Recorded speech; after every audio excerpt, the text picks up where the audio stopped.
Hey, everybody. Often we see car accidents that involve children and sometimes even babies that are in car seats.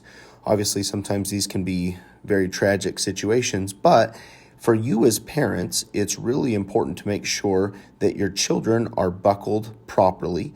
And especially if you have a baby, they need to be in a car seat that is installed properly. The manufacturers for these car seats design their products very carefully so that children are safe or as safe as possible in case of an accident. It's you as a parent, it's your responsibility to make sure that you follow those instructions to make sure that the seats are installed properly. If they're not installed properly, obviously bad things can happen. Also, if you didn't know, if you're in a car accident and the car seat is in the vehicle at the time, it's important that you get rid of that car seat and get a new one. It's part of your insurance coverage should take care of a replacement for that car seat.